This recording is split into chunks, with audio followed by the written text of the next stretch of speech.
Manhood, brought you in part by Reboot and Solomon's Bespoke. This is Manhood. Thanks for joining us. We are on to another massive topic here today, one that certainly can relate with all of us. So, as we always say, we are not speaking on behalf of all men, but we are speaking to all men. Today on my right, Johan Seaudike, Behavior Change Consultant. To his right, Paul Pryce, one of the best, if not the best, male actor to leave Trinidad and Tobago.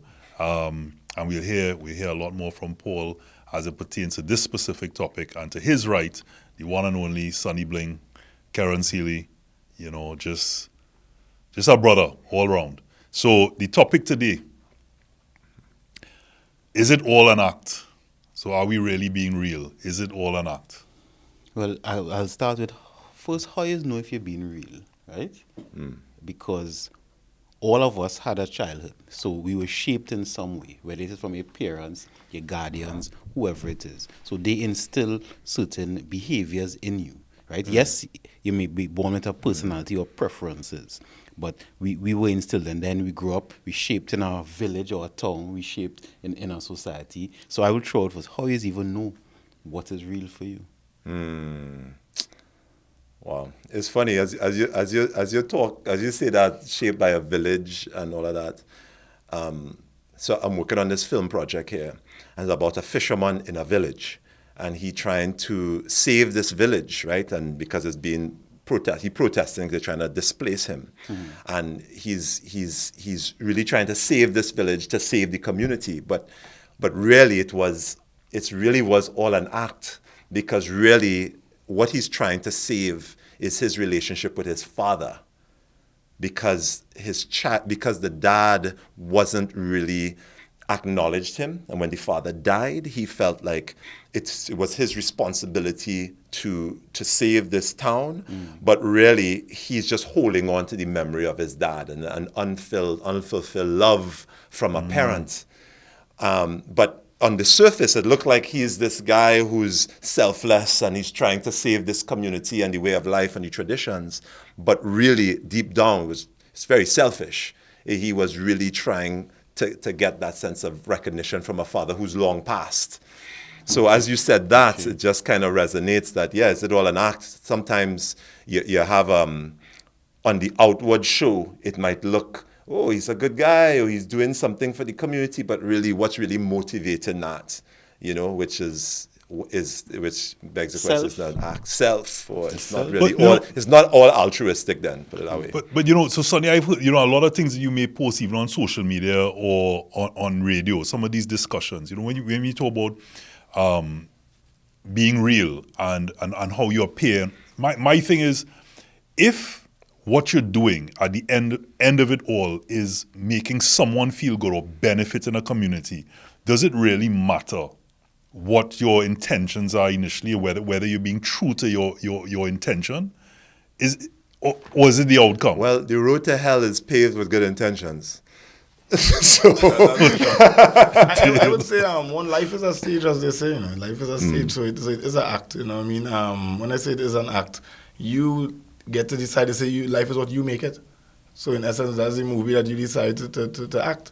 So in essence, I believe no matter what you do, even if it is your genuine self, it is all an act, because you're acting out your genuine self. The performance. Life is a performance, and I'm performing my best self.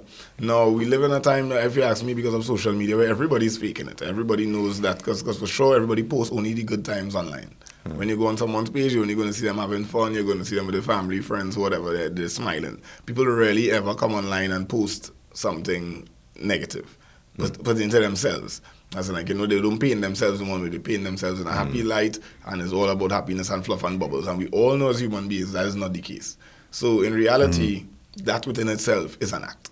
It's not a negative act per se, but you're still only portraying only one thing. So who are we then? Who do we really know who we really are? Because I know that we even had a discussion on the show at one point that men behave differently in front of women, and men portray themselves and women differently when they're in different environments. But is that not all part of oneself, or is it that you just always living in pretense, or as Sonny said, you always put on an act. You You never see been real then. that question you see there, one of the old school psychologists, Carl Jung, right?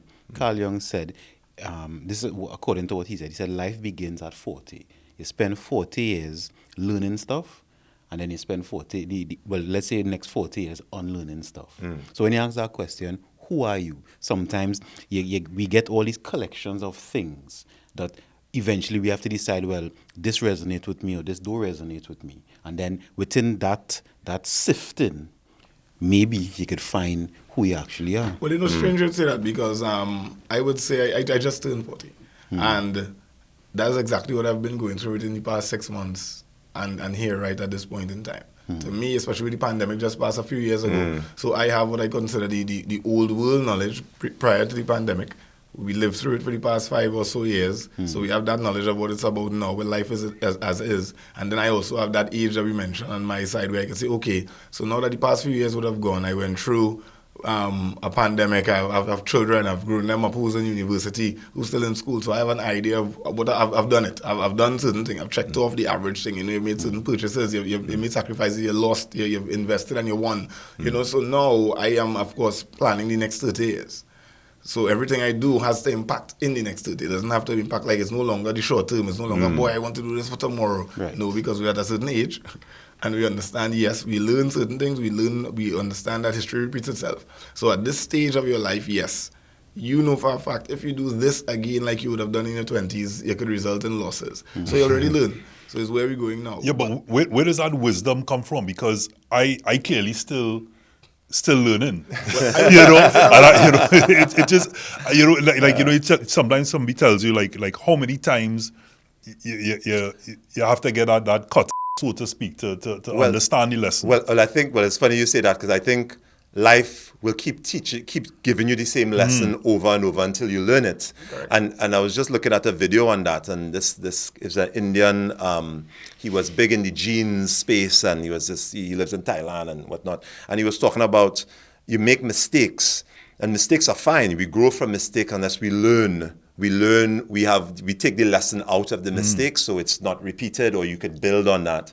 Because if you're just making mistakes and you're complaining, victimizing yourself, and you're not growing, you're not learning from those mistakes, then life has a way of keep teaching you over and over in different forms, but it's the same. And if you keep finding yourself failing or making the same mistakes over, life is not going to progress you until you learn from that. And I've found that to be true in my life. And if you want to bring it back to an act, and it's not necessarily being fake, you know, but bringing it back to an act. You're an actor, you played a role in a movie, and you realize, boy, all the time now, because of the way you acted in this role, they keep giving you roles along this line. Right. You are no longer comfortable with the role. Right. So you decided to expand your borders now as an actor, and decided, you know what, I'm going to get different roles to play. So it's the same thing. You made certain mistakes before, but are you going to continue making those mistakes? So you played the role before, and you made the mistake. So now it's a case of, I no longer want to play that role. And to add to that, it might feel comfortable, right, playing that role. So the mistakes actually start to feel comfortable. It start to feel like that is yourself. You're not automatic. That's feel like, but that's me. I like certain things this way, this and that. And it takes, I think to your point, it takes that courage to try something different, because it's going to feel different, because the neural pathways in your brain hasn't been formed to do this other habit. It's a new habit then. It's a new choice. So then making that choice is going to feel like it's not yourself, but actually you're making a conscious decision. I think sometimes when we think about ourselves, it's really habits that we've just been going on autopilot, and you say, well, that's me, that's why I like, that's who I am, when actually it's just learned behavior that's so ingrained that you think it's you. But change, we could all make change if we make the decision to do that. But what strikes me is, I mean, I'm sitting on here, Sonny, for example, and thinking, okay, I'm significantly older, and you are, like you said, you've achieved so much by 40, like ticked off a lot of those boxes. And even in achieving all that, your next 30-year plan, you seem to have the wisdom to already say, okay, well, these are the mistakes that normal people, like people generally will make. And you've already planned out the 30 years to ensure that you have another checkbox. Yeah. And I'm asking myself, what the hell I do it? Okay, so look at the benchmarks. So let's break it down real easy, okay? So not belittling or anything. I am not bigger or better than anybody in the room or anywhere else. But in reality, I look at what I call the average life. So we know what our parents would have been through. And back in their day, they knew the story that your parents would have taught you, at least they told me, is try and get a good job, see if you can at least invest in like a piece of land or get some property, try and save some little money, get some insurance. Insurance is really important for the future. Make sure you give your grandchildren. Make sure you give your grandchildren, of course, they always say that. So to be quite honest, at this age and stage, I can safely say I would have checked off all of the things that the elders would have told me at that point in time. So from the basic standpoint, which is what the average human being lives for, which is to be able to have a nest egg, you know what I mean? It's not that big, it could always be bigger, plenty bigger. But my point is there is some level of a nest egg. You did try to make some investment. You did make sure to put some level of insurance in place because you do have children as well. And they said, try and invest in something real, like real estate related. So, you try and get a home, or if not a home, like a piece of land. So I could safely say at 40 years old, I would have checked off what the average human being hopes to get done by 65. So what you're saying there as well is the importance of that community and the parents or people in your life being able to impart that knowledge. Because most people might not have someone to tell them, these are the things that you should. I mean, you always say the grandchildren part, but outside of, when you're giving me grandchildren to really be focused and to say, do these 3 or 4 things to set yourself up to have a good base is what I'm taking from that I may not want to impart on my son. It depends on it, because what Karen is saying is correct, right?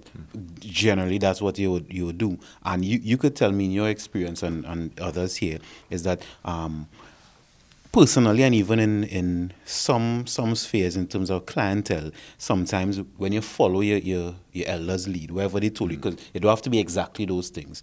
After you get everything, you realize, okay, now what? Was that really me?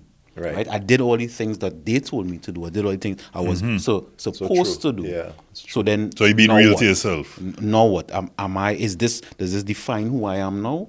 I'll give you one example. I remember I had a client, I want to say about 59 years old, and he said he contacted me because he was feeling this void. He accomplished, he had the corner office, the et cetera, et cetera, et cetera. And then he was like, but I just not feeling like myself. I'm not feeling the thing, whatever thing. So he asked me if it's a thing. So I just throwing that out there. Just to jump on that. So I teach a lot of theater as well, right? Teach theater, camera on camera. And I had a class, was like an evening class for older people that want to get into theater, get into acting. And they would come to the studio, and it would be older people and professional people. But lawyers, doctors, investment bankers, people with sought-after jobs that the parents would say, you had to be an engineer, you had to be a doctor, that want to be actors, that want a creative expression in their life, that don't feel quite themselves, that want to do something that they were told that they couldn't do, or they were told that wasn't an appropriate profession or something to pursue. And I've seen that a lot, people who are successful, accomplished, and want to make this shift and have always had a creative thing about them, but were not necessarily encouraged and feel like they're at a stage of their life, one, that they're a little bit more secure, like they've checked off the boxes and they could make that leap, or they just feel they're at a space in their life that it's now or never. And they ask me, do you think there's still time? Do you think that there's an opportunity for me if I go out there? Because I think there's a lot of fear as well. There's a lot of fear, a lot of doubt, a lot of these ideas in our heads about if we step into our true self, like you're saying, it's risky. It's risky. It could feel risky. So I want to go around the room, and I'm going to presence it and ask everybody to respond. Just to presence it first as I go around, to say, Johan, say, you in your environment as a therapist or a behavior change consultant, speaking to people, advising them to be a particular way, would you then show them maybe that self that wiles out behind closed doors, or the sings karaoke or something like that? I want you to ponder that for a moment. Paul, you as an actor, you living away, being in those environments, the Yale alumni, the in South Korea, all of these other environments, your authenticity to say being Trini and to show them maybe a side where you just want to sit down and lick up at doubles. Are you being yourself? And even to Sonny, you as you mentioned, even in that discussion, your name being Karen Seeley. And people who know you call you that, and yet still, of course, you have the is it the sobriquet, as in Sonny Bling, and you have to put on when you go out. I mean, people love that about you, but do you, even in that, do you feel sometimes some sort of resentment in those environments that you may not feel or be at that moment your authentic self? So I just want to kind of let everybody sit with that and then kind of go around now asking your thoughts when we say, are you being real? Or is it all an act? Because I know when people see me from, remember me as an anchor or doing certain shows, that all of a sudden, or the chairman of the Cancer Society, that all of a sudden that negates who Robert Dumas is. And then somehow I can't be on a beach wilding out, or a good dub tune started play, and all of a sudden like somehow that takes me away from being who I am. And before we go into, just to say that I read something where it talks about emotion, and in anger, this somehow happiness, sadness, anger is when you're showing your true self, but happiness and sadness is when you're being fake. Aren't they all the same? Aren't they all emotion? And when I read that meme, it really struck me that it's just one emotion. But how come when you're being happy or sad, people don't say you're being real, but the moment you're angry and you say certain things, that's you showing your true self. So I just wanted to kind of throw that out as a sort of word salad to get this conversation going. Anybody, jump. All right. I'll go personally, and then I'll give a little theory quick, right? Because I know we had to go to a break just now. Is that people have their perception of what a title is, right? So it don't matter whether you want to say behavior change consultant, actor, entertainer, lawyer, doctor. They have an idea of what that is. And and many times people think that their idea is the only idea. That is just the human brain. So I think a doctor's supposed to XYZ, that's how it is. So when you see somebody doing something different, your brain detects the anomaly, and you think not just is an anomaly, but something wrong with that person. Why aren't they lining up with what I think it is? And sometimes, depending on your level of awareness, your level of emotional intelligence, you just get vexed with them. You get vexed with somebody for not behaving the way you think they should behave. Right? They put you in a box. They have an idea. Right. Yeah, for sure. So I say that because now, as me, sometimes I remember early it was difficult because when people found out my profession, now everywhere I go, they want to analyze them. Well, what kind of personality you think I is? Well, look at our person there. Now, yes, I enjoy doing this, but it doesn't mean at this moment I want to do that. Right. And at first I remember feeling weird because so what kind of therapist you is then? What kind of all right? And the shaming tactic, like you're using that. Whether it is they were intending to shame you or intending just to get whatever they want, at times it was difficult for me. But as I matured, and I use the word is give Karen wisdom, as I grew into myself, I knew what I enjoyed from what I didn't enjoy. I know I enjoy the profession, but there are certain times I don't want to do it. Even the type of clientele. Before, I would enjoy serving this type of client, and I realized that's not really my thing anymore. So for me, so do you let your down? Is what else? Yeah, because I can't do anything else. And you live in your truth. Yes. Before we jump to that break, I want to just hear everybody's input on that. Right. On you in your environment. Yeah, I mean, just on that quick thing that you mentioned about happiness and anger, when in working with actors, you find, and I know this is manhood, but you find this in particular with women in particular, there is a facade of a smile, and this is across the board, but you find that a lot with young women, that when you go up and you're standing in front of an audience, there's always this smile that comes up, which oftentimes is false, or it's a veneer to hide what's actually going. It's a coping mechanism. So it's always a telltale sign when I'm looking at actors and we're working on a scene if the smile is always there. Because the minute you tell someone to release and to relax the muscles in the mask and to not smile and to let the face, usually they sob. And there's a release of energy because it's a form of tension to hold back the emotion. And that's what you've been trained. And young women are always trained to be nice, be sweet, be good girls, whatever, right? Or men too, for that matter.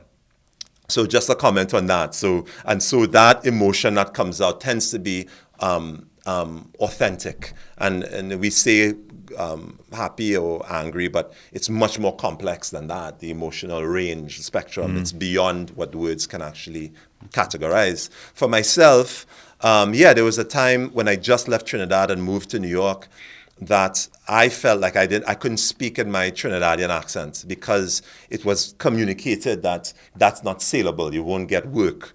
And you have to learn this American accent. And for many years, not wanting to show that or feeling like if I show that, it would box me in and whatnot. When actually, the irony is that that's the very thing that's going to set you apart. That's the very thing that really, it cuts you away from the pack. Because you could sound as Harlem as you want. They could find that with a stone's throw in New York City. Right? So, but bringing that authenticity of who I am and my culture and my background and whatnot, that has always been the trump card that has opened up, no pun intended with that, but that has always been the winning card then that has opened up doors and opened up opportunities for me. For me, I'll go a little more like what you said earlier on pertaining to being able to do the job because you love it. And there's times now that I can actually switch it on and off. So anybody that would have known me from childhood to now will say, boy, this is the same man I knew then. And I had an uncle that 5 years old who looked at me and said, boy, you see you're supposed to be some kind of actor or some kind of star or some kind of thing. I was the one in the family when everybody gathered at Granny's house. When they said, boy, show me how, so for instance, I played some roles and show you how everybody used to die in the movies. So for instance, in a Chinese movie, and I kick up, the man fall down and then he raise back up and he pull on, you know what I mean? And then in these Indian movies, they slap you and they go, and they spin around. And so I used to be doing all these little actions from a long time. So basically who I am now is who I always have been. Primary school, same thing, that kind of class clown vibe, that same thing. Everybody knows the popular one around. Secondary school, same thing. They had pageants in secondary school. I took part in that. TTHCI, tertiary level, same thing again. They had the pageant as well as I was vice president of the student guild, and that was because at that time I actually got more votes for vice president than the president got for president. And that was because I realized that a lot of things in life is really a popularity contest, you know. It's not necessarily about what you know, you know. It's really about relationships. Relationships. It's really a popularity contest, you know. So things started to kind of continue going from there. Then a classmate who's actually Chef Jason, he told me, he was my classmate in TTHCI in culinary class, and he was like, you know, you have a talent, you know, why don't you go and audition for this comedy tent? 20-something years ago. And I said, like, all right, whatever. And I auditioned for the tent, ended up in this tent with Larry Joseph, Sprang, Alang Beulah, the whole nine. And then it led to Synergy TV, and then for here I am now. This year is actually 20 years on radio. Oh. But the point is, as mentioned earlier on, I took a natural talent, which is still who I am, and turned it into a brand and business. But being able to use the power, being able to switch it on and off when I feel like. So, yes, the talent that I am, just like how they say Beyonce have whoever Sasha Fierce or whoever, everybody have their alter ego. And I don't even really want to call it alter ego, but I can now say I bottled my talent into Sonny Bling. And when Sonny Bling is requested, the talent comes and does the job. But when the lights go off, I am still Karen Silly, I'm mere mortal and God's green hills with 4 children. And I have a normal life to live like everybody else. So that's kind of what reminds you that you're not bigger or better than anybody else. And it's not an act that you're putting on. So when you're on the stage, you're being your best self. That right. I would have produced over the years. This is my real talent. So I'm not faking this for anybody. This is who I am. However, I am also the average individual that has to go home and, you know, see about homework sometimes. Right. Or we have a swimming class to go today and, you know, there's still life. So I wouldn't consider it to be an act. And going back to the whole thing about parents, in reality, I think that's kind of wrapping before the break that parents are the script writers, you know. And that's where the whole 40-year thing comes in. They wrote a script and you knew your parents. By the time you getting to know your parents may be 30-something years old, 40 years old, right? So when they're giving you all this knowledge, that's kind of why you might understand it up to 40, because you understood it up to what your parents were doing, so you try to accomplish certain things. But in your own life, which they are now going through with you, they're no longer 40 as well. They're still also growing up. New things popped up that they didn't know about. So your parents could only guide you. They only wrote the script as much as they knew. Yeah. And that is why at 40, now you add things to the script if you were one of those people that were planning. So like the 70 astronauts who went to the moon the very first time, when they came back, men were just bewildered. They didn't know what to do again, because for your entire life, you just set your eyes on, boy, we can't wait to reach on the moon. And you did not have a plan for after the moon, like what you're talking about here now, going up, as you say, you're old and you're wondering for your own children. Yeah. If all you had your eyes on was the moon, and you do conquer the moon, you're going to come back home and be depressed, at 59, because you're not wondering. Then what? I didn't Then know. what? Then So what? which is why they always tell you Athletes are like that too, right? it's not really about the destination, it's about the journey. And like you said, professional athletes, a lot of times when they achieve, after there's nothing else. I think even Usain Bolt had mentioned that once he had achieved, there was no more motivation. But we need to take a break, and I want to actually talk to you a bit more about almost class clown. Is it being a class clown, or is it a calling? Take a short break.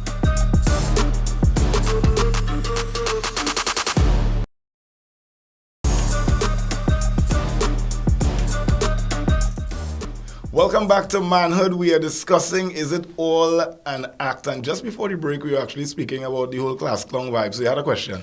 Yeah, just my 8-year-old, and many times, I don't say it to his face, but he would come back, or I'd see him amongst his peers, and always trying to make someone laugh, or seemingly be the center of attention. And in my mind, I'd initially go back to, are you like trying to be the class clown? And from what you shared earlier, I'm now asking myself, is it a class clown, or is it a calling?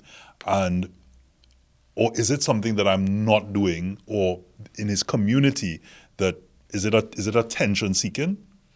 I think personally, I would say we fall like the 1% in this category, and I think it's we're not looked out for. So when you go to traditional school doesn't apply to a creative mind, Traditional school is a box. You know what I mean? And they say that you need to, again, be checking the boxes just like parents had get a house, get a job, get married or whatever. It's the same way with school. You need to go to school, you need to learn maths, you need to learn English, you need to know whatever, but they don't teach you how to be creative. So when you see somebody that is naturally creative, it comes across as disruptive and, center of attention and, True. But let's take a hard look at social media today.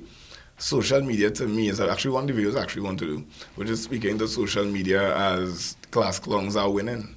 The people that we look to online for all the best content. Technically, if you have a conversation with them, you realize those are the most disruptive ones in the classroom. You know what I mean? So even me being able to provide content every day that's so relatable or funny or however you decide to bring it across, I was one of those disruptive beings in the classroom. And I also had the opportunity to act in countless theater plays here, on stage shows, you know what I mean, and different things in that realm. So my point is that I haven't seen any other classmate of mine that was really good in physics on a stage doing anything that I could do. You know what I mean? So I think that we are overlooked and misunderstood and quickly labeled. That's a good one. See, misunderstood, because even what you was asking, you ask it in a hypothetical way, or should I say, it's a rhetorical way you said it, because why he had to be the class clown. But if you ask it as a question, ask him why you want to be the class clown. Then in that why, you understand the reason. So you could find out, he could say, hey, I need more attention. So then you have the reason there. Or you could say, you know what, I have all these creative ideas that I want to see what people think. Yeah. So you see that why, and even finding yourself, because Karen, as you said, and even Paul, as you said, when you like and enjoy something, and even for myself, when you enjoy something and you ask yourself why am I doing this, and you realize, hey, I enjoy this, then I think you're very close, or you're finding the alignment with self. Yeah, right. But when you ask why I'm doing this, and it's because my mother say, or my father say, or because that's what I should do, then you find him misaligned. Here's the funny thing with that too. That's kind of drawing in real quick though. That's everybody has a label now, and people kind of dispel labels in this world that we live in, right? I think maybe we should throw out class clown. Yeah, I was just about to say that. Yeah, that's a label. Because we would say the disruptive child and being wild and being funny, and you kind of compare the person to a clown as a gesture or whatever, right? But in reality, the person, the individual, I am being my real self. You label me as the clown. You know? I am just a creative expression myself.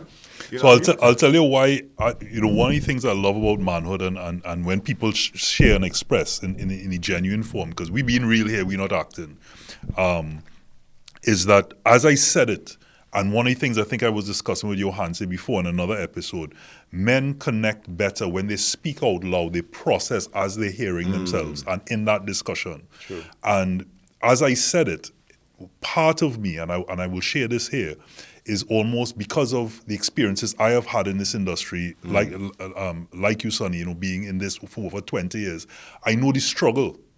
And it's almost like seeing him take interest in what I do, like when I'm directing shows or when I'm on stage, it's almost like, buddy, you sure you want to go down this road? This is not an easy road, this is not easy when you decide to sit down and even do, say, a podcast or you do certain shows, the critique that you get initially before people could see the holes in the hands, until they see it being successful. You take a lot of jamming initially. And do I want to see him go through this? And it also reminded me of my grandmother, who all I ever wanted to do was be a pilot. And I remember that. Yeah, I remember that. Now that you mentioned that. And but you have your license, don't you? Yeah. Right. She would always tell my parents, all I hear him talk about is being flying. He's a blasted fly on the wall. And immediately, in many ways, would kill that dream because she couldn't see it. And to my parents now, it was almost like, well, go and study, go and do this, go and get a degree, and all the rest of it. But all I wanted to do was fly. So to hear that now, it's almost like when I said it just now to you about the class clown, I felt that even though I'm in that industry, where he could be, like you said, part of that 1% that makes it in that entertainment industry, my immediate thing was to go back to almost a killjoy of what was said to me when I. Yeah. No, I mean, no, just no. I hear that. I mean, I think this idea of just to Sonny's point about the labels, that also struck me about the labels of what's a clown and what's that. And I think children reveal themselves very early.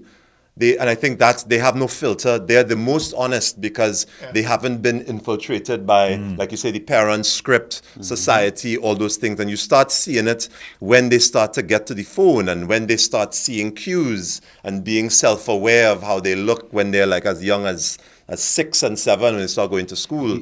But so basically, like he's telling you who he is. And that, and rather than saying, well, rather than labeling that, like, what are you trying to communicate? What are you aligned with? Because I remember growing up, I used to draw a lot, and I remember drawing a lot in primary school. And one day, a little boy drew another picture, and everybody in the class liked his picture more than they liked mine. And then I just no longer wanted to draw as much. Just like, and for looking back, and I could see that just how your peers have this make you respond in certain ways, and so I think that he probably your kids are telling you, and you have 4 kids, so probably they tell you a lot of things too. You hear this thing, Johanse, where again growing up, you hear make sure people are laughing with you and not at you. And a lot of times, because again, it's a small percentage that go on to achieve to become comedians, etc. And therefore, when you look at that initially, like a child, you're asking yourself, you don't want, because in a social environment. But what is achieved though? Is this sentence like, are you, to your point, are you in alignment? Are you finding, there's so many ways, like acting, there's so many ways to use that craft in communication, in broadcasting, in so many different... You know that because you were exposed. So let me use my experience, because I'm Trinbagonian, right? And people, if you all disagree with me, of course, you all will say, this is what I encounter a lot with my parents of of the generation above me, with my parents, and also parents now dealing with clients with children, most of us Trinidadians, we don't know the world, you know. We don't know diversity, you know. What's out there? We only know it is this thing, it have to be this thing, and if it's not this thing, then something is wrong with it. And sometimes is false pride, because I don't want to look a certain way, so my child can be doing etc. etc. Or it could be Right. trauma. As even you said, Robert, this job, this line of profession, hard, you know. I don't want my son to experience the trauma that I experienced. So now I trying to mold him trying to save them in a way. differently. You know, Yeah. There's a saying that I just some things I hear all the time. So tradition is really peer pressure from the elders, right? So you tend to do a lot of things. So some people realize, boy, you cleaning every day, Christmas Eve, your house upside down, but you grew up seeing that. So you don't even know why you gonna have your house upset Christmas Eve going into the day. You could have done that in November. You could clean your house, but no, you must do it at this time because you grew up in it. So certain things into you, right? Right. So two things I look at. One, I would say education is really important. And two, finances is another important factor, right, with the whole decision making. And I use those two things as examples in my own life. And the last one, actually, three things, I'll say, being able to go against the grain. Again, only the 1% could see that light, if you ask me. You know, like how they say we as human beings could only see so much and they have so many different colors and whatnot in the spectrum out there that we just can't see. So they have different people that can see in different realms, as far as I am concerned. And as a creative, you see life differently, to me. You literally see life differently, which is outside of the box. The person that settles, I don't want to say settle, but again, the person that settles into their... Use the word. The person that settles into their 8 to 4. Because you know, the world's so tricky nowadays and everybody's so sensitive. So you need to eggshell the way you do things now because everybody's always Is that be offended. real? It is being conscious to the way that we live now. Okay, and in reality, if you want to walk around and... That's why there's an act in the middle there. Because if you want to walk around being your full true self, you're going to offend a lot of people. And it's not a case of trying to disrespect a lot of people, you know, but you have to also be, it's a compromise. Life is about compromise. So you are Emotional intelligence. Wait, you see, that difficult because I'm not saying it don't have some wisdom to it or some prudence to it, but it could be difficult because offense, just like any emotion, is a choice. Right? So we choose to be offended. You know? I cannot offend you. Right? Because one thing you do, I can look at it and say, wait, that real guy, the next person say, oh, that is the worst thing in the world. Offense is a choice. And if we craft or edit our behavior to try to control, because that's what we're doing, control someone else's reaction, it will always be a zero-sum game. Okay, so let's tying up that real quick and going back. Dress code. I like to sit down in a vest and a short pants all day, every day. At the same time, I understand time and place. So I could show up here in a vest because I feel like being in a vest, but it wouldn't be conducive to what we're dealing with at the moment. So I understand in the moment, you have to compromise, and you'll dress to suit the occasion. I like to dress well as well. However, I don't want to have on my sweater and my thing all day, every day, you know? So it's the balance, basically, right? But coming back to what I was saying, long and short, if our parents had more education about wider topics, they would be able to guide us as well with wider topics. If they didn't have the greater education, for instance, but they also had greater finances, they may have been able to say, you know what, let me see him get into this and let me see him try and fail or let me see him try and succeed because we could afford for him to fail or we could afford for him to succeed. So it's not necessarily an issue, right? As well as being able to go against the grain. So me as a parent, no. Growing up with parents that was in a box. My father was a police officer. My mother worked in government as a military believer. So they had that life, right? And they also did that, whoever might do a little PJ here and there, you know, the normal things. So they know, boy, life was hard and you have to work hard and save and you have to do X, Y, and Z, because money had to come by and whatnot. And I see it as all right. And I told my father a long time ago, I don't think I want to work 8 hours a day. And my father was upset, as in, what do you mean you don't work 8 hours a day? That's the way you're supposed to do it. And I said, I don't believe that is the way you're supposed to do it. He said, well, you had to make sure and go and get all your passes, which I didn't get. And he was like, so what are you going to do now? Because they told him all the passes and they're saying they don't want to work 8 hours. And this year, as I say, I'm going to celebrate 20 years working on radio, and that is 3 hours a day. You know what I mean? But overall, Sonny, we working about 18 hours a day. That's not the point. The main job, the main job, because remember, my parents had main jobs and they had side jobs and they had PJs, right? But their main job was 12 hours, 8 hours, 14 hours. My main job is 3 hours. And I cracked a seal by saying I did not have to, I went against the grain, because the traditional grain is you have to do 8 to 4, you have to. And I was like, no, you don't have to. And that way now translates into my own children, where education is concerned. You could be whoever you want to be in this life. I believe firmly in that. No matter who you are, you can be whoever you want to be in this life. Whether you're being acting to faking at it, or you genuinely do want to be that, you can be who you want to be. But before you run off into your own fantasy of being a class clown or whatnot, right? For instance, there's also some key guidelines that you try and take off, which is what I started with my parents. Said, boy, let's try and do certain things in life. You want to be able to have a savings, you want to be able to invest in insurance. So we give our children a mold to work with, at least for me. And you are free to be who you want. So my son at 12 years old has a very, very, very keen interest in cars.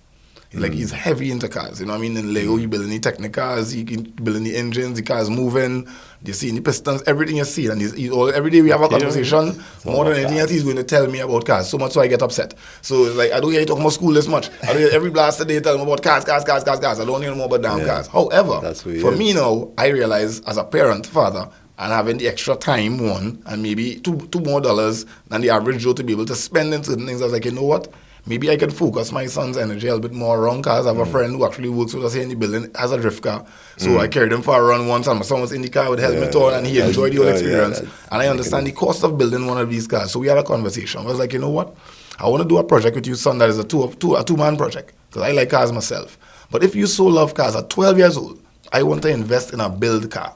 Meaning it might cost as little as $10,000 for the shell. However, to build the car is going to take some time. So my thing is, how about we invest in this project together? Where one, we'll both learn about cars, as in what it takes to build a car, how much it costs to build the car. We're going to learn how to drift cars over the period of time. And you're not going to get any more gifts until 18 years anyway, because this is it. You know what I mean? And this investment here that we discussed it already so far. But my point is that as a father, I see my parents was never going to be in that. They're in school now, we're focusing on this car thing for. Yeah. But in reality, I see it as one, being able to keep him out of trouble. Two, center his focus into something that he really likes, while still going about the traditional, which is getting a proper education and getting these things done. And it is something as a father or manhood, we have a bonding experience. And he'd already told me, we don't talk, he's like, boy, there's a car I will never ever sell. Because, you know, at the end of the day, it's something you did with your father. So it's more than, it covers quite a few things. Now, my father could not have afforded to do something of that nature. But I'm certain if he could have, he would have. So again, it boils down to, one, the education that our parents have for us to even dream as big as we want to dream, and for them to support it. And two, the finances to say, you know what, that big dream you have, I could get involved behind you and see what really comes out. Yeah, and just to add to that, if you look at every great performer, artist, athlete, it's always a parent who's committed in that way. Serena Williams, yes. Lewis Hamilton, Siobhan Cropper, swimmer here, all the great athletes come out. There's always that person that's behind them, champion, that's investing. Or grandmother, or grandfather. Somebody. You're not just born an exceptional athlete or performer or talent. There's somebody behind you like that. Amazing, I'll say, tying into all of that. So my parents were not the financial parents, meaning they didn't have the money. They still don't have the money to do it, right?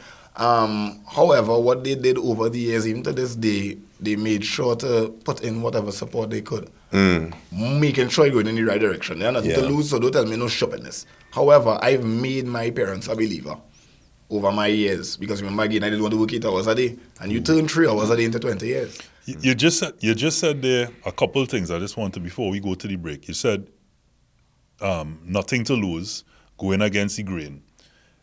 You happen to mention about Carl Jung and about you spend at 40, you're now starting the next 40 years of your life unlearning stuff. And so I don't know if it's serendipity, coincidental, or whether you've always done it. I'm only talking about in the context of you turning 40, where your social media as well and what you speak about has started to change. I don't know, they say whether you get the testicular fortitude, where you're now going against the grain. And it could rub people the wrong way in certain cases, but you're not backing out from it. These things need to be said, and you've made a conscious effort, and some have been publicized a lot more than others, like even with Ultimate Soca Champion. What was that paradigm shift, or what moved the needle for you to say, is it that calling where they say those who are in positions of power do better? Is that? Well, again, so it comes down to maturity. When we look at the landscape of what's being offered around us now, because of entertainment, social media, this is a game of relevance to me. This is a game of relevance. So I have been here for 20 years and I'm still very relevant. There are people who are here for 20 years and they say they are wrong, but you don't really see them, right? And the Universal executive told me many, many years ago, unseen is unheard. You know what I mean? So as much as you say, boy, I out here for 50 years, yeah, but we haven't seen you for 30. You know what I mean? So what you really been doing? So for me, it's about the brand relevance. And the way in the scale, you're looking around, you're seeing everything that's happening. So I'm always looking at the landscape to see what's going on. And it's not about being the same person. So as you travel and realize, yo, by using my accent, I'm actually different than everybody else. So there are a million actors. But what makes you stand out? So social media has a lot going on. But what makes you stand out? But and there's while some things remain the same. So relatability is the most important thing. Relatability and consistency. So once you realness. post consistently, you're like always posting, and you always have something that's relatable. Not necessarily real and relatable, I more or less call it more in the same. But once it's relatable, any content that is relatable, comedy, drama, bacchanal, a real conversation, whatever, once it's relatable and consistent, it's going to fly. And that was my thing. How do I find something that is relatable and that I can be consistent with without getting burnt out and like get fed up like with work, it? it's like correct. that, Like, yeah. oh God, I have to love it, I have to feel cool about it. And that is what me. So I sat down for the entire year actually. So the entire year last year. I took that time to look at the same Junior Lees and the Certified Samson, the Kyle Boss. The folks are trending the most and are very consistent. Because that is not easy. Right? And I was like, okay, what can I do while not being them and showing my true self at the moment? So I look at a Junior Lee, for instance, who would be like a younger Sonny Bling, while outgoing in the party bareback. I did everything that he would have done. What he's doing now, I don't do that already. You can still do that, man. Correct. But no. You actually sat down with that same seat too, so probably had energy. And that's what I'm saying. So my point is, so no, because I am also a father of an 18-year-old. An 18-year-old Set an young lady example. at that. I also have a 6-year-old girl. I also have 2 boys. So it is no longer just me putting out entertainment for clickbait's sense of the word. I also have to remember I have people behind me. So I don't want to do something in the public light that my son could go to school and be victimized for. You know what I mean? We have to, at least I have to be conscious of that. And as I always wish on my peers in entertainment that they become parents, not in a negative light, but to be able to balance the two, to be a relevant entertainment being or whatever, and be a present parent is not the easiest thing to do. So I'm thankful that I was actually able to navigate the two of them successfully. And that's basically what navigates how I put out content. I have to keep in mind 2 things. One, who I am in real life, which is a parent. I am a parent, I have children, I have a real family. And you don't want to do things to jeopardize these people. 2, at the same time, you want to make sure that you keep your business that you're involved in on a fair playing field. So I do a lot of corporate work. I work with a lot of companies. I no longer serve, as you said, you choose who you're serving again. So I no longer swim in the parties as I used to.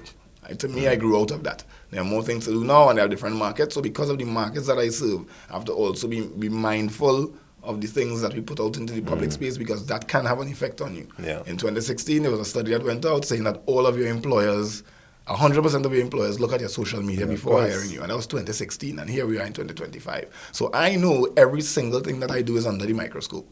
Hence the reason why social media, which is a reality show that you get to curate, is not necessarily that it is fake, but you literally put out the best parts of yourself.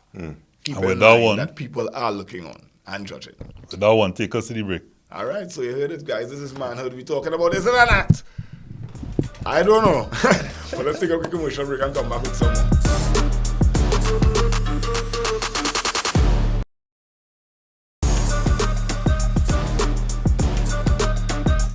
So we're here on Manhood, and we're talking, is this all an act?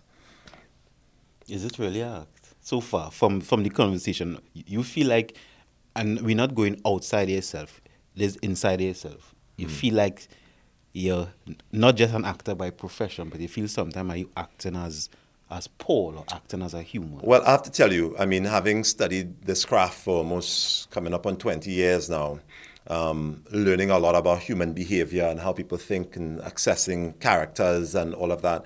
A lot of times people think acting is pretending and acting is, okay, who's the character? When actually acting is really about revelation of self.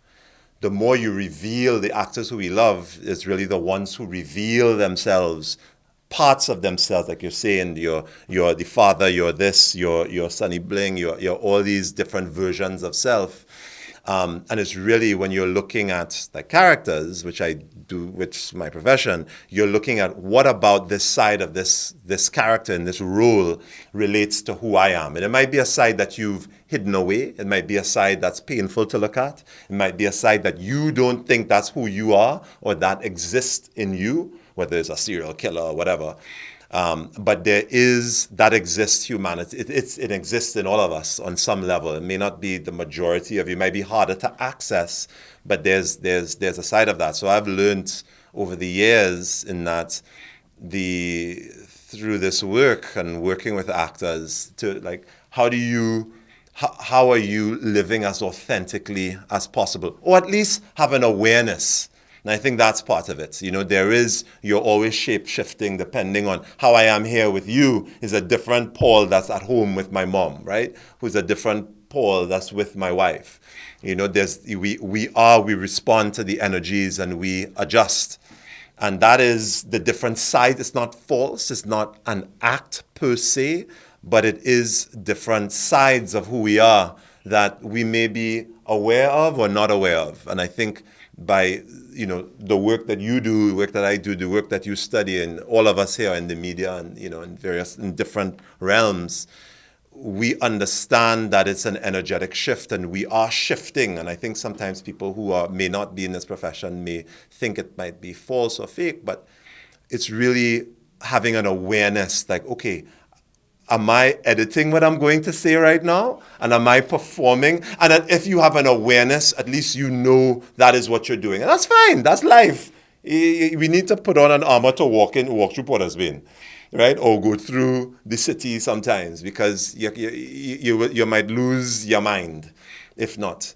And I think we are able to shape shift, if you want, to preserve ourselves. It's also partly has to do with survival. It's partly protecting your financial interests, and I think that's part of it. So is it an act or is it an awareness of self? I would say, as it started off, life is a stage, but I think after the conversation, survival is an act. And understand me nicely, right? So life is a stage, but survival is the act. So how many people do jobs that they don't like, but they have to pay the bills? Most people. So technically, you're doing the job to survive, right? So you're going through the act or the role of this job that you don't really like. But in reality, you're surviving. Now, when you leave that same job you don't like at the end of it and you jump in a car and you go home, you're living your real life. You know what I mean? As in, you get to relax, you get to be yourself. Oh gosh, I'm so glad to be home right now and I'm fed up with this old damn job, and you always complain about the job. But you do the job because you have to survive. If you had a choice, maybe you might have done another job. But in reality, you're stuck in this place at the moment. So you know what? I'm going to play the role to get through this 8 hours per day. So I can at least have 16 hours to myself at the end of the day, which is your true self. Now, I was going to say, Kara and Sonny, a lot of times when you look at even persons that reach a certain level, like we spoke about very briefly before we even started filming, Yi and Mark Zuckerberg and a couple of these other people, and you see them now and they wear whatever they want and it's considered a style or it's their form of expression. But they could do that now because they're at a position that they have the money, they've established certain things in their life, and they're now expressing to say, well, okay, this is who I am. And a lot of times when it comes out that you simply can't, when you're in that survivor mode, like say for example you're working in a bank, right, and someone is taking out money, you really might want to be smiling and all of these things with that person. You probably like just get F on with it, right? But you can't do that because you'd lose your job. In our field, you're out there, that same smile that you talk about most times. You know that, Sonny. We can't go out in a particular environment because that's literally our bread and butter. We always have to be that they see us as and are not allowed to be any different. And I'll just say one without Paul. When I was on news, I remember it was Gold and myself, and we were really sick. And you are not to the public. When they're sitting, when that 7 o'clock comes, they've gone through their own day.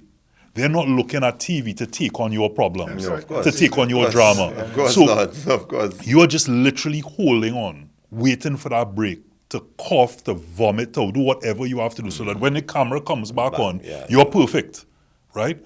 And you know, when I see certain people in different environments sneezing and showing the public don't care. Honestly, they're just like, listen, I'm sitting on my couch, I'm using my 1 hour before I go back into the rest of my life, washing dishes, whatever. I don't need to see you sick. I don't need to hear your problems. I want you to paint that picture of pleasant or something outside of that. Yeah. No, just you made a point earlier about Zuckerberg and Kanye and those people, but you know, I think it kind of ties into your experience, as you were growing up too. I mean, I think, you know, these people are not afraid to be outside the box. So he was making Facebook when everybody thought, well, who would want to do something like that? Or Kanye was, I don't know if you saw that, the documentary with him going in and I don't know, whoever, the producers looking at this guy with his demo tape, throwing it on the table because you're a nobody. But he believing that his work is transcendent and what it was. So we see them now because they've been walking that way from before, and they were outsiders. They weren't successful in that way, but they had a vision, and now they're like the visionaries at the time that they were probably pariahs at the time, right? So I think that's the courage. It takes a lot of courage to be yourself. It takes a lot of courage when they may not be, right? It may not be necessarily successful. You're correct. And so I'm going around based on, so Karen, what you're saying before, and I want to challenge it a little bit when you're saying survival now, right? You're working a job to survive. Some people, yes, right?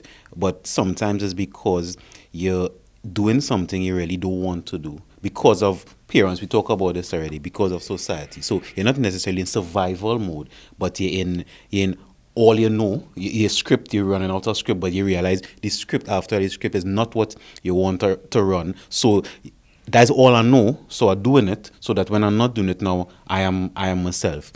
I can now be myself when I go home. And then, Robert, what you were saying about, you know, you gave the example of the newscast, and you had to wait to vomit. The truth is that, and I don't know if I live long enough yet to know, right? I am 40 also, right? Is that, but I can tell you professionally and personally, this is not healthy, you know, right? You see what you just said there. I know that's an extreme situation, you're talking about the vomiting, but I've seen, you know this saying, death by 1,000 cuts? Right. Every time we don't be ourselves, for whatever reason, even if it's survival, even if it's obligation, the family, even if it's job, every time, and you could check the research on this, every time we are not ourselves, we actually send a stress signal to our nervous system. Dis-ease. So after a while, and that's why around 40 is when most people go through midlife crisis. Because a midlife crisis is when after a while I just not myself so many times that it build up in you, and you just want, I've gone buy 3 Benz now, I just go and leave the country, I just go in and jump on a motorbike. Family and I just go in and do that because the threshold is reached now. So I'm saying, even though I understand and even I do some of these things we discuss, I am realizing at 40 what the toll it took on me.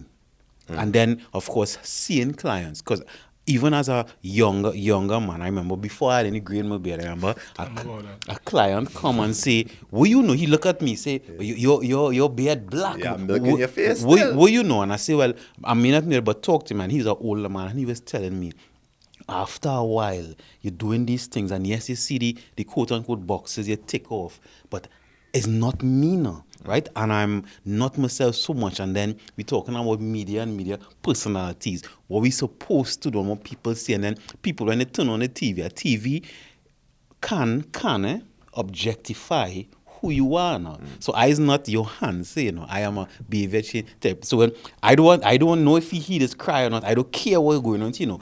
Come, I have a problem, solve it now. I'm not vexed at people for that. Because if I get a plumber to come, right? Yeah. Even though by profession, because I am some, I might still talk to the plumber and we go through it. But I want the plumber to fix the pipe. I want the mechanic to fix the car. We want the etc. And if they ain't doing that, all of a sudden, our small talk done.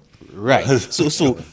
And I think maybe it's even as a human thing, sometimes we only have so much processing space to process something, I could only process this footballer as a footballer. I don't want to know if he have problems home, if he think because I dealing with my own life stressors. I can't think about that. So I understand it, but the person who's on the receiving end, as we navigate the world, I think we should really consider how much of a toll it may be taking on us. I want to, because I just want to, we almost about to wrap up the show. I ain't get to jump in. I want to jump in this party. No, I wanted to jump in the party, but I want us to, after you jump in the party, I want to also presence.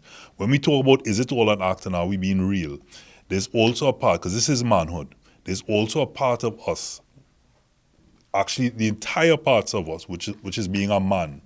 And many a time as we talk about being real or is it an act, where because of the assumptions of women or other men or other environments, that you are suppressing that is innate in just being a man. And it is seen, and it depends on where you are in the world as to what is acceptable for a man. And I always say a lion can't be a lamb. And in that suppression, women may look on at the show or look on at their men and say, why man so? And why man doing this? And you are only when men come in a space like this or communicate with other men, you realize, but I'm just being me. I can't be any other way. And because I'm now trying to suppress that to make you happy or to be in this particular environment or to be in this box, it causes that dis-ease. So, remember earlier on I mentioned the whole compromise and whatnot because you don't offend people, right? And I would say, tying back into going back for the Kanye stuff come forward, right? With how they carry themselves, right? The reason why I would say the whole offended stuff and compromise is because to be the Kanye and the Zuckerberg, peace is very expensive. Peace is extremely expensive. Peace of mind? Peace on the whole is expensive. Meaning to be able to walk around in whatever shoes you want, pants you want, jersey you want, and nobody tell you anything that actually just bounces off of you like rubber bullets. Right. You have to be able to afford that. And have a few money, as they say. Right. So the only way you can walk around and offend others being your realest self without it being a concern is because you can't afford that, as far as I am concerned. Because if you're working 8 to 4 with somebody and you want to be the most offensive, realest self, you might lose your job. But you actually need a job, don't you? So that's why you might tailor yourself a little bit in the workplace, not to really, you're not trying to offend everybody, so you might eggshell this and let it pass. Can I just as a question to you for that and to the panel basically, is that the price you pay? There's a price to be paid on one side of it or the next. The price is, all right, I am going to pay the price of not pursuing what I love or who I truly am, and I'm going to have the security and the safety of that. And the price I'm paying is not being myself, so that stress signal and whatnot. Survivability. Right? Or the other way you pay the price is that I am going to be my authentic self and come here in the jersey, or I am just going to do whatever inspires me and risk offense, right? And then risk being treated accordingly by dressing a certain way, speaking a certain way. So you're paying that price. So I wonder, it's like, which price are you choosing to pay? One might be more overt if you pay because the thing is, once you're being your authentic self, people are actually angry at that, because you're actually walking the path that they chose not to. So a lot of that sort of resistance is really you're revealing to them that, you are actually pursuing what I always wanted to be. What about right? The person who left their 8 to 4 and they started a business, and ever since they started this business, all they do is travel the world and they whatnot, because that's who they really are. They that's became what they that. always wanted to do. But they could now afford to be themselves. Right. You know what I mean? They could not have afforded to be that before. They had no choice but to do the 8 to 4 and sit down and stress. And only when I could get to go on vacation. What about the police officer who shaves every day to go to work, but as soon as he gets 3 months off, he has the biggest beard? Because he knows he likes a beard, but the job does not allow this beard, and he has no say in that. He has to comply with that, because that is what it is. So the reality of life. Us being the 1%, and going back to even your son, if it is caught early in any field, you realize, my child like to swim, boy, and I started running into he as a swimmer, he might not be an Olympian. Or my child like to run, and I started honing on that from since small, or football. Because remember, you know like football, you like cricket, but your son like football, and you never take him on because you understand football and until he pick up a bat. But in reality, if you maybe had focused on this boy from 3 years old coming up the road, by 12 years old, he might have been on a team. But Sonny, as you said something earlier, when you spoke about having the additional $2. Correct. What about the feeling of the parent when you know what they may want to pursue, but you can't afford it? And in many ways, sometimes you might even try to suppress that or let them go into the box of schoolwork and all these other things, knowing full well that, for example, Lewis Hamilton, if his dad would get 3-4 hours sleep for however many years, working 3-4 jobs, it takes that to actually have a world champion. But what about how many other fathers and parents and so on are out there who simply, don't have that long-term vision or just simply can't make that choice? And as you now have to look at that and say, hey, I have to snuff out that candle. And it's not necessarily snuffing out the candle, that's where the education comes in and keeping it real, I think, with self and even family, you know what I mean? As in being able to, so like I told my own children, right? My daughter is in university.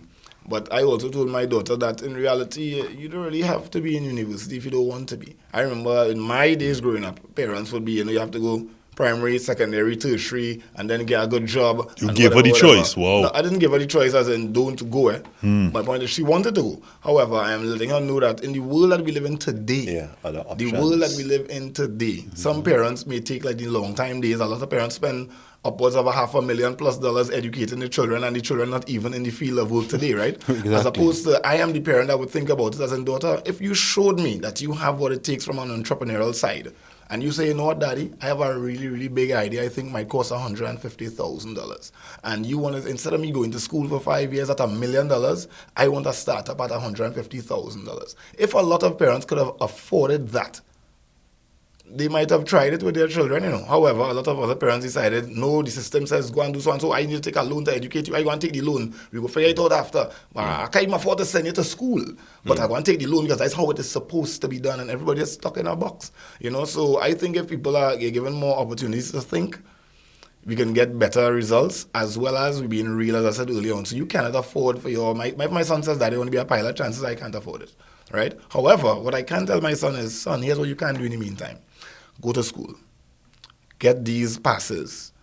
Let's go online. Let's see what are the requirements to learn, as in the documents you need paperwork-wise, things that we can afford. Education.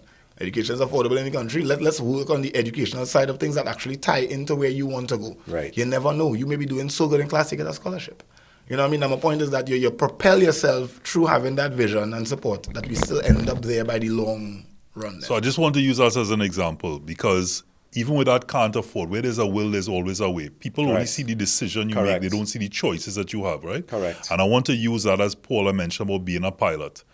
And to say, because I still want us to close with regards to being it an act or self, being a lion and not a lamb with regards to being in a relationship, right? How men suppress themselves in order to be amongst themselves in a relationship. And I want us to end on that. But just to use the pilot part to say that you can do anything.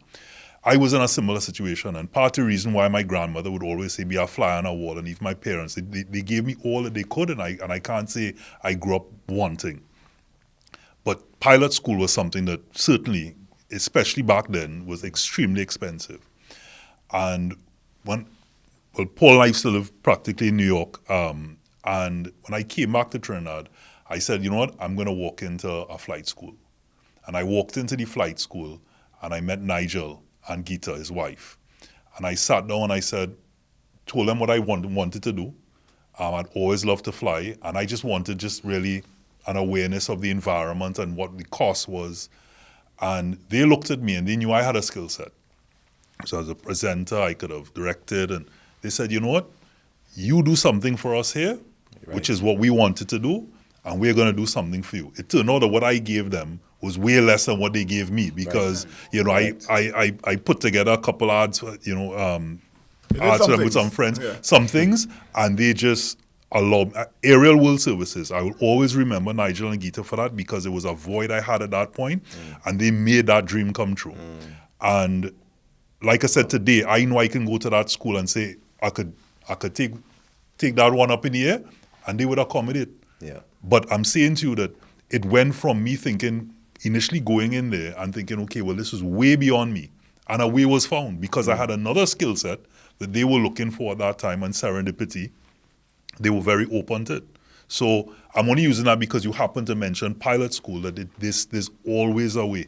Yeah. There's always a way. Like I've said in a show before, you know, you can be you can be anything, but you can't be everything. Yeah, I mean, just interesting. Just as I'm making this film and I'm producing this film in Trinidad, and of course, never enough money. You know, you're trying to get things done, not enough time, and it's very easy to see what you don't have. Yes. Right? There's always something that someone's flagging of what you do not have, and you fail to see what's right in front of you. Everything that you do have. And, you know, I'm a big believer of scarcity breeds creativity, and taking that step boldly, by boldly pursuing that desire, boldly pursuing that interest, and taking one bold step will reveal the next one. And if you hadn't gone into that pilot school, you wouldn't have known the blessing that was waiting for you right there. And I think that's something that I always try to remind myself about in walking in your authentic self and making those choices, whether it's at childhood or, like you say, at 40 years old, because it's still probably even more so because you're secure now to kind of put that aside and make that bold step as the police officer or whatnot to start your business, that to walk in that authenticity and that self-belief and confidence, even when you don't have everything, but knowing that you have everything that you need right now to get it done. And believe in that, even though when in front of you looks like all I have is that 2 cents and this, but knowing that it's actually right there inside of you just to be pulled out. This guy went to Yale, huh? Yeah. And when I'm saying to ask him the amount of people apply to Yale, to even say to be an actor leaving Trinidad is already a dream.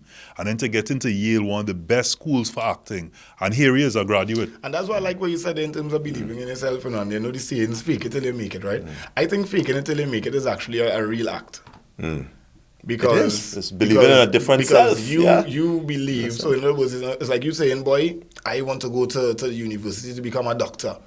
But you believe from the day you entered university, you're already a doctor, you know. So you're carrying yourself as this mindset. So it's like, but you're not necessarily faking it because you're actually studying. And at the end of the day, you're going to have the documents to prove. So similar to myself and what he mentioned, 20 years ago, when I came, 20 plus years ago, when I came out of school without the full certificate, as they said, but I knew in the back of my head, you know what, I want to be this. I did not want to be in entertainment like this, but I knew I had this. And then from the last push, when Chef Jason said, boy, go on audition, and then it took off from there, I knew immediately from there, this is what I was going to do. And the faking it to make it part was, before I could have afforded diamonds and gold, I was using foil.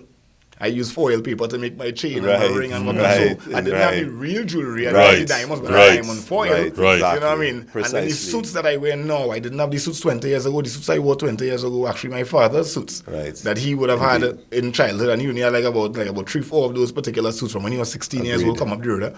Bell-bottom suits, all kind of out-of-diamond suits. But these were the things I wore then because I saw myself where I am now. And no matter what you had to say about me, I remember when you said they're laughing with you, they're laughing at you. It's okay if people laugh at you, because they go laugh first. As the saying goes, they will laugh first or they'll doubt you, and then they'll come back and say how they know you. So the reality, people will come and say, boy, I remember this man with the foil chain 20 years ago, and he in party with glitter dust on a pendant and saying it's a gold pendant, and you just see his glitter dust, right? However, you laugh at that now, and then you'll see, but this guy had a television show for a few years on TV. You're the visionary at that point.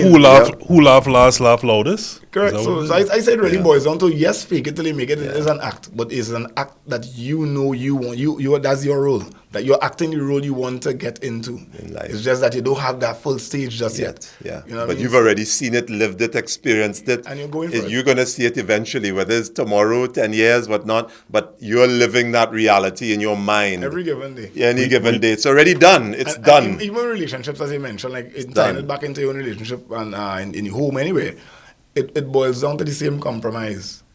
You know who you are, and even if you say fake it to make it, you want to be a good man. So you take away things from different people, you'll realize, boy, my father had certain qualities, good and bad. So I don't want the bad from him, but I like the good. And then you have a friend, you realize, I realize he and his wife just get along a certain way, and certain things he does. I have partners of mine who would come and say, Bling, I wouldn't lie. You are way more busy than I am, but if I could be half the man you are in being able to spend the time with my children the way you make sure to spend the time with yours. So in essence, there are things that people would see and they could take away. And that's how I think I pattern my life, and maybe that's where the acting part would come from. I would see things that I take from every individual that I interact with. I have partners who I know went into heavy debts, and they did certain things, and I was like, okay, I mustn't do that. I know people who were in entertainment, calypsonians and otherwise, who after heavy rain had to go to the government to ask for funding. And they said, but this wasn't so-and-so, and that wasn't so-and-so. How do you end up in this position? So you don't want certain things for yourself, so you try to take notes. You're not letting history repeat yourself. You know, you're not stubborn like me. Anything can happen, but I would hope that it doesn't. You know, what I mean, by taking conscious notes as to what is happening and applying it to yourself. And with being the 40 part, after all, that's why even the videos that you see now, to me, it's like a reflection of 40 years. Because after being around, I've been to the events, I've been to the parties, I've been on the stage, I've been in the audience. So I've seen and experienced so many different parts of it that I could sit down and have a relatable conversation about something that might rub some the wrong way, but everybody could still say, you know, that makes sense. Yeah. Or, you know, I understand what he's saying. I don't really agree with him, but you know what he's saying because I saw that myself. You know what I mean? So it's just looking at things from a different lens, I guess. So we need to close off with everybody's thoughts on not just today's show, but obviously any closing comments that you have to the audience. But I just want to presence one thing. I know we extending the show. I want to presence one thing to ask everybody, and to start with you, Sonny. How does one know that? I know you started off by saying when someone calls you Karen, you know that it is somebody who knows you.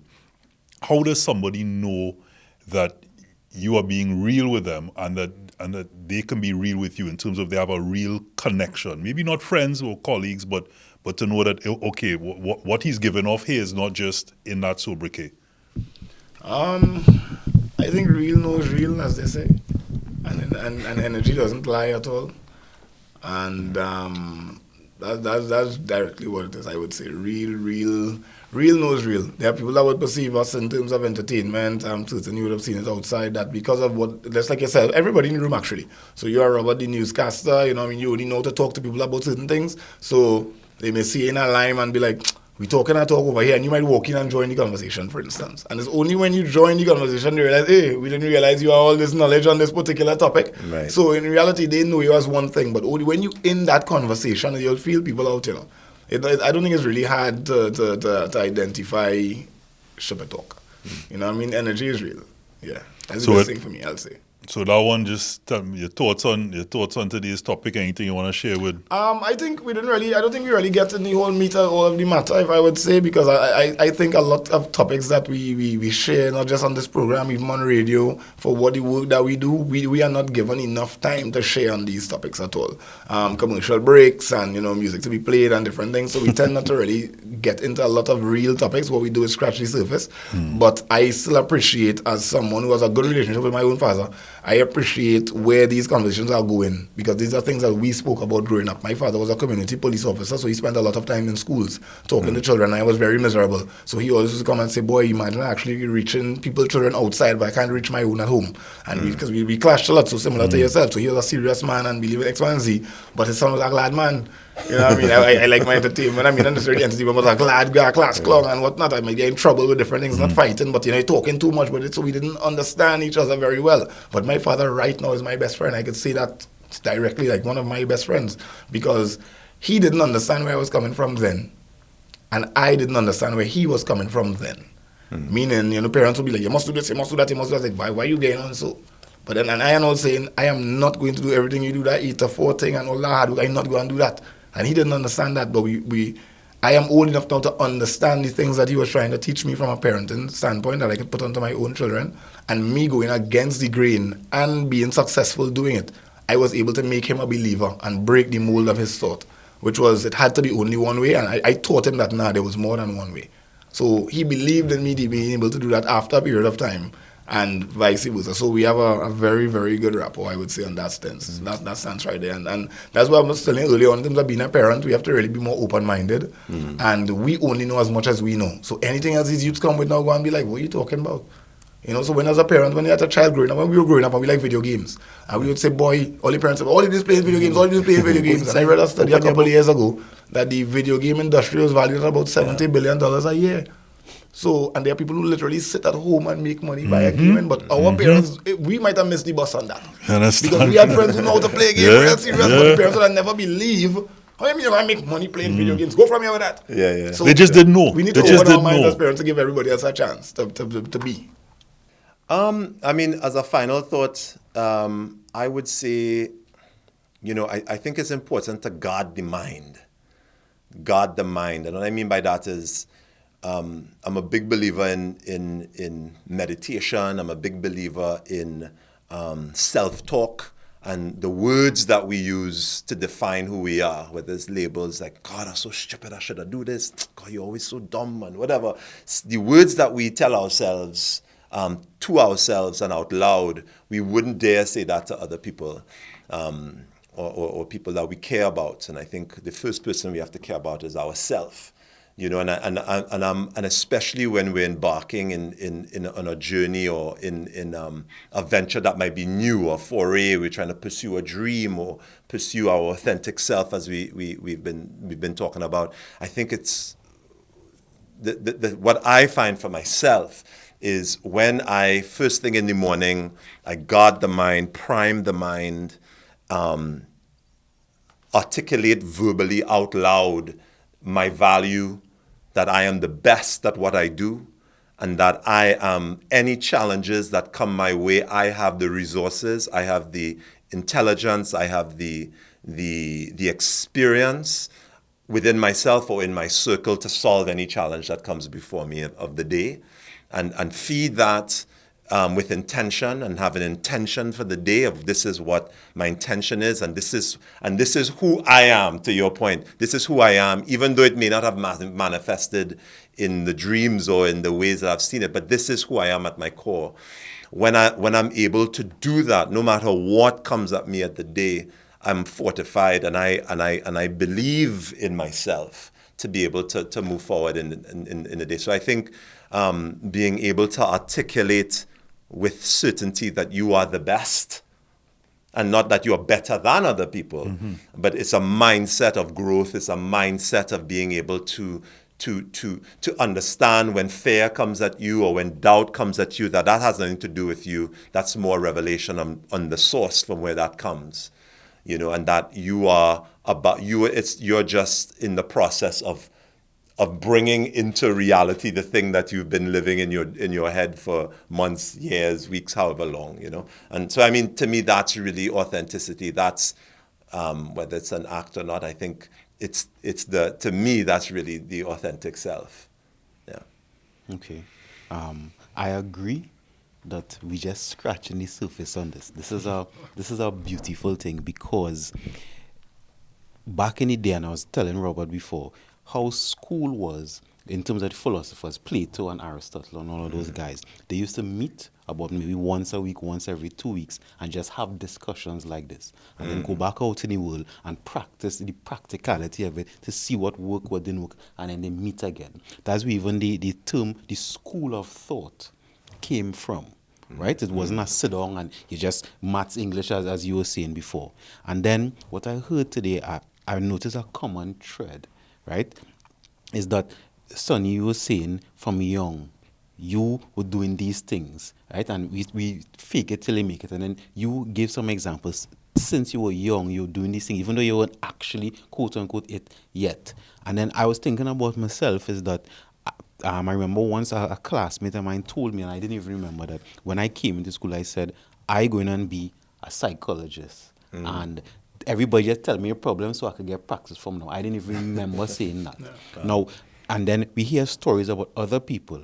So maybe, and this is now my revelation, maybe everybody really have a calling they're born with. So you're not even faking it. You born as that. And it's whether, depending on your parents or whoever bring you up, whether they hone it or not. But inevitably, you will end up at that, because even if you spend the first 40 years being something else, that you're calling you. So it will feel funny, it will feel misaligned in whatever you're doing, but eventually you'll find yourself. And when you find yourself, I think that's where you'll find the authenticity. That's the realness we're looking at. When you align with your calling, And I'm leaving it at that. So, I have a lot that I'm taking away, and I really want to thank everybody for their authenticity on the show.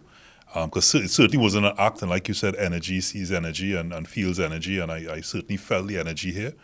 One of the things I take away is that I was clearly projecting. With even with that class clown thought, even though I didn't say it to him, I was projecting based on maybe some of my own experiences. And it's a learning moment, and even hearing certain things that all of you have shared, that the good and the bad, that I'm going to take away and adjust to be better. When you know better, you do better. And so projecting is one of the things that I'm clearly taking away from the show. I would say, as we talk about scratching the surface, Sonny, we're now in the 69th episode. I think from day one I've been trying to get you on the show. We've always had conversations, but I'm really happy that you finally come on the show, and you're welcome anytime for us to continue these topics. I don't mind anytime, man. I'm ready. I always find, our conversations and even listening to you outside of that very insightful, and I applaud you for this next stage in your life, because people need to hear it.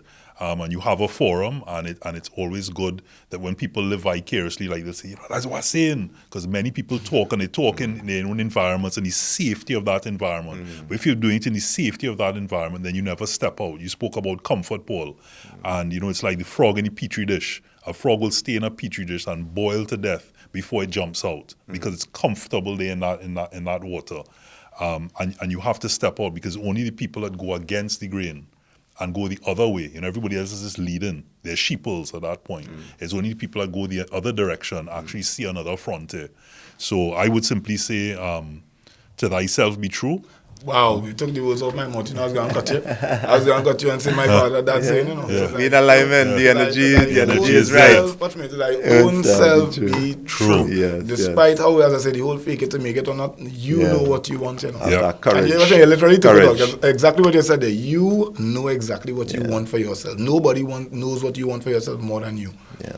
And sometimes you need a little bit more encouragement because of the environment that you're in to be able to get it out there and express it properly. Yeah. But the reality is that to thy own self be true. You might be working in the fast food industry right now. You may be a fry cook or something, but in reality, you know that you want to be a Michelin star chef. So treat everything that you do right now as though you're a Michelin star chef. You know what I mean? So people must see it in your work. So like with me, I look at everything we do in Trinidad and Tobago personally from day one as Trinidad is my Hollywood. That is why I present my brand, the way I present my mind, the way I dress and whatnot. I am not waiting to go to the Oscars to put on a suit. I did Soca Monarch. Soca Monarch is our Oscars. I must go out there in a tuxedo, and I've done that for many years.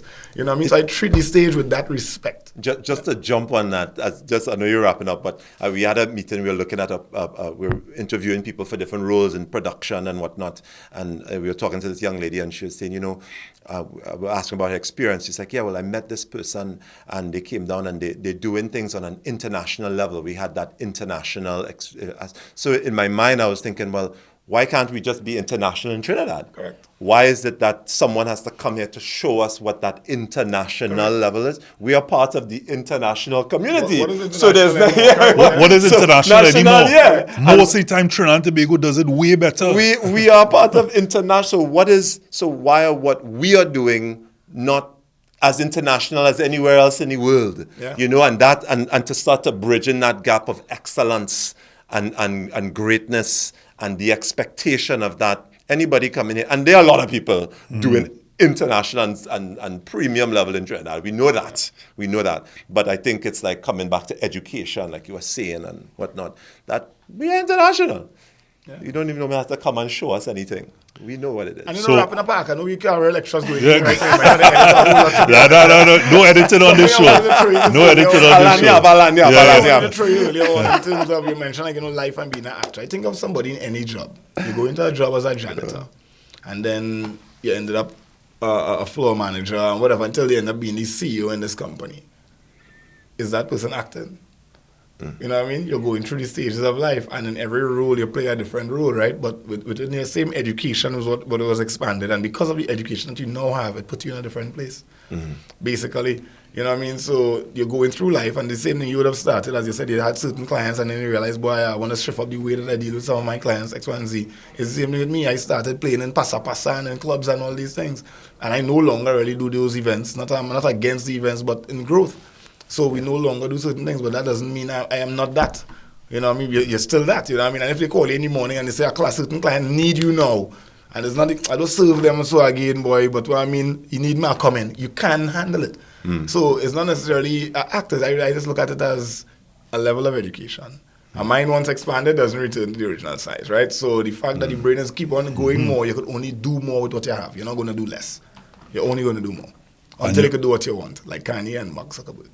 And one person once told me, be you. It's the only thing you'll be the best at. Or be Batman. Or be Batman. And that's taken already. And that's taken. Exactly. Johanse, Paul, Sonny, Karen. It was a pleasure. Did Johanse wrap up though? You wrapped up. Yeah, You wrap up. did? Remember all the extra wrap up? Yeah, we did all these extra wrap up. But and thank you that's the show. for having us. It was a That's the wonderful show. conversation. This is manhood.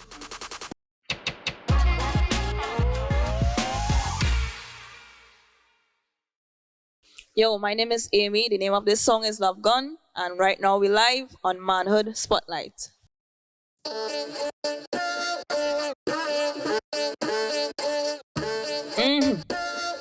Alright. See me now. Me have a gun strap up on my chest and strap up on my hip. Anybody slip them, go and get it. While I'm gonna shoot and leave the place messy. The place well happy and clean when me left it. I know Mac 19, I know M16, I know AK-47. It named LOVE, good for you and me, and it came straight down from heaven. Rude boy, no bother with badness. Fast life, I go end in a sadness. 29 at the age, you don't live past this. Your family go sit down and cry, reminisce.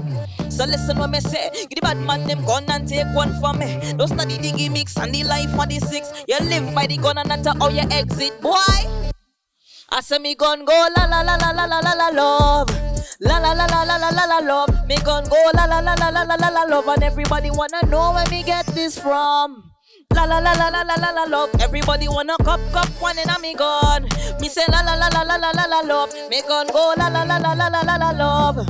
La la la la la la la la love. And everybody wanna know where me get this from. Tell them me get it from God. Make the place done mac like an acrobat. Hate, me gun it no know about that, babe. Me see him, me fire about 16 shots. In a him head top, make the man rot. Cause I'm killing my people, them too much. How would he love God? Like them left that. To God, my youth, me beg you fi go back. You're not too young today, my youth. Your life I go minus every time you fi go shoot. So watch where you step when you step in for true. Cause the devil will get a gun hold over you, you know. Don't make nobody fool you. Tell you that life cool. Come when you die. The place of the hot not cool. In eternity you can't just cut and go through. So life and direct I am talking to you. Me beg you come take one in a me gun. Nobody you go die anytime you bust one. I decide the one for the generation. Cause we taking the youth them one by one. Me not promote that evil thing, man. My youth be no agent for Satan. Cause anytime you do so fire I go burn. What you go do when you meet the big man? Hey, I say we gon' go la la la la la la la la love. La la la la la la la la love. I say we gon' go la la la la la la la la love. And everybody wanna know where we get this from. La la la la la la la la love. Everybody wanna cup one and now we gone. We say la la la la la la la la love. We gon' go la la la la la la la la love. La la la la la la la la love. We gon' go la la la la la la la la love. La la la la la la la la love. Yeah man. What a da deng, I know pushing weng. I know wop, I know skilly bang. We gon' go la la la la love to the answer. How so we gon' go? How so we gon' go? La la la la la la la la love. La la la la la la la la love. Manhood, brought you in part by Reboot and Solomon's Bespoke.